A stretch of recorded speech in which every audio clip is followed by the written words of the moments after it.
She walked into a world where judgment followed her every step, but he refused to stay silent. On this snowy Christmas Eve, Avery faces prejudice and humiliation, but love and courage might just change everything. Watch to see how he defends her, no matter what. Avery Hayes woke to the faint gray light of dawn filtering through her thin curtains. The apartment was quiet except for the soft hum of the radiator, struggling to chase away the lingering cold. Micah was still asleep, curled under his worn but clean quilt on the couch, and for a moment, she let herself breathe, letting yesterday's memory wash over her. The memory of Elias's voice, warm and steady, echoed in her mind. "You're worth every minute of waiting." She smiled faintly, brushing a strand of damp hair from her face. She had never felt that kind of attention before, not the gaze that saw her, the acknowledgement that didn't come with judgment. And yet, part of her feared it. What kind of man would truly see her without seeing only her flaws, her struggles, her worn coat and tired hands? Micah stirred, rubbing his eyes. "Mom, you awake?" he asked, voice soft. "Yes, baby. Time to get up," she whispered. She moved quietly to the small kitchenette, filling the kettle for tea while she prepared breakfast. Her life was always a whirlwind.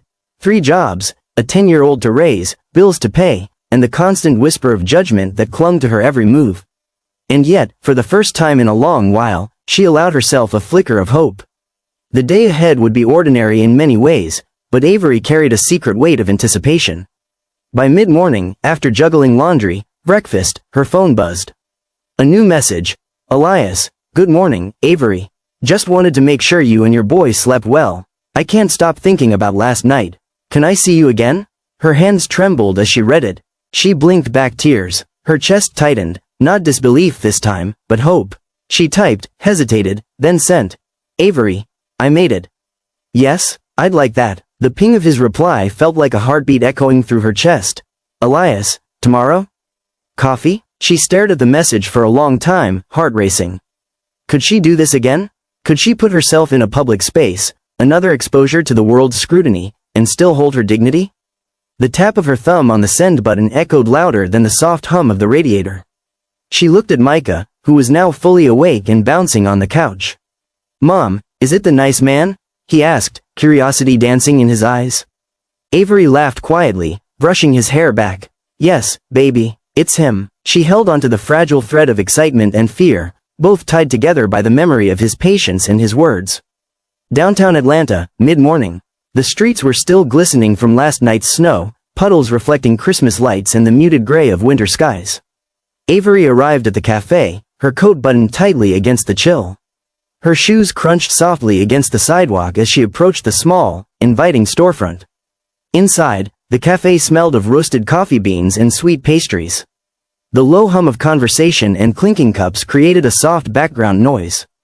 And there he was, Elias, seated at a corner table, casually stylish in a navy sweater over a crisp white shirt, a small smile forming as he looked up from his cup of black coffee. "Avery," he said, standing as she approached. His voice was calm, warm, steady. "Hi," she whispered, her voice carrying the tremor of nerves. "You look amazing," he said simply, gesturing to the chair across from him. She swallowed hard. Amazing? That's not what she felt like. Tired, worn, late, too ordinary, that's more like her. But she sat, and for the first time, she felt the possibility that someone could see past all of that and still want to be near her. They talked, about small things at first. The cafe, the bitter winter wind, the steam rising from their cups.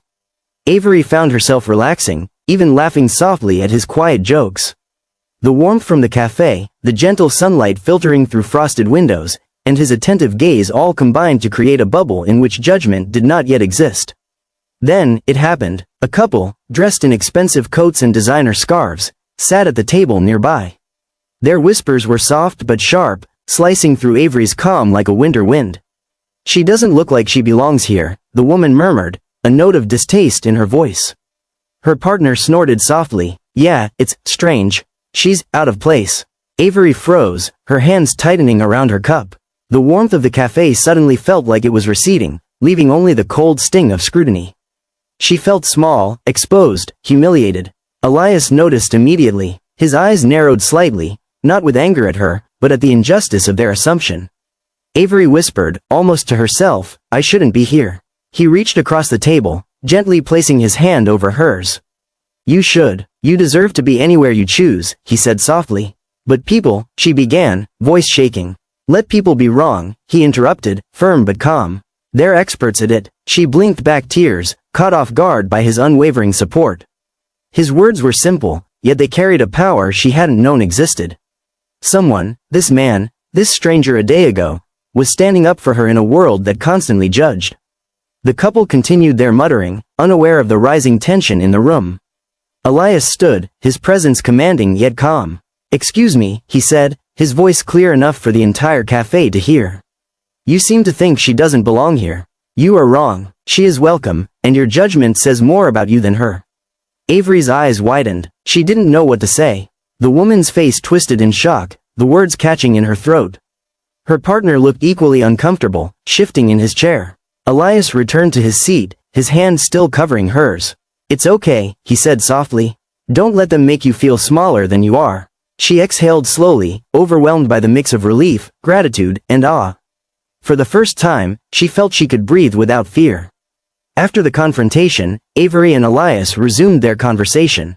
The initial tension dissolved into something warmer, more personal. Avery spoke openly about her struggles, juggling 3 jobs, raising Micah alone, and the constant pressure of judgment from others. I'm tired of always feeling like I have to prove I belong, she said quietly. No matter what I do, it's never enough for some people. Elias nodded, listening without interruption. You're extraordinary, Avery, he said simply. Not because of what you do for others, but because you show up. Every day, even when it's hard. Her chest tightened, her eyes shimmering with unshed tears. She had never been seen like this before, not for what she had, or didn't have, but for who she was. They laughed together over small anecdotes, shared moments of vulnerability, and Avery began to feel a growing sense of trust. She realized that Elias wasn't just kind, he was attentive, protective, and fully present. Avery confessed to the long-term prejudice she faced, from coworkers who doubted her capabilities to strangers who whispered judgments in public spaces. I'm used to it, she said, voice steady but tinged with sadness. But it still hurts. Elias nodded, placing his hand over hers again. I know, people are often cruel without reason. But you're not alone anymore. You have me now. The simplicity of his words hit her harder than any grand gesture could have. Someone had chosen to stand by her, to see her worth without question. They spoke about life's challenges, Elias sharing moments of judgment he had faced despite his success. The conversation flowed effortlessly, a tapestry of vulnerability, humor, and budding intimacy. As the cafe emptied and the day faded, Avery felt lighter than she had in years. Elias insisted on walking her to her car, despite the small distance. Snow had returned, soft flakes landing on the sidewalk. They walked side by side, hands brushing, occasionally intertwining. Avery realized that for the first time, she didn't feel the need to shrink, to hide, to apologize for simply existing. You've changed how I see myself, she whispered as they reached her car. I hope I help you see what I see, he replied softly, eyes locked on hers. Someone who is strong, kind, and entirely worthy. Later that evening, Avery and Elias texted. Short messages, tender words, laughter over inside jokes. Avery's heart swelled with hope. She realized that judgment was inevitable, but support and courage could outweigh it. You saw me, she thought, and you didn't flinch. You made me feel like I mattered. The day had started with nerves, fear, and uncertainty. But it ended with connection, trust, and the fragile beginnings of love. Avery closed her eyes, thinking of Elias's words, remembering his calm voice, his protective presence, his unwavering belief in her worth. She knew that tomorrow would bring new challenges, but tonight, she allowed herself to hope. Because he didn't stay silent when others judged her. And that made all the difference. Can Avery finally feel like she belongs? Will Elias's courage be enough to overcome the whispers and stares? Don't miss part 3 to see how their connection deepens against all odds. If you enjoyed this emotional journey, don't forget to like, comment, and subscribe for more powerful stories like this one.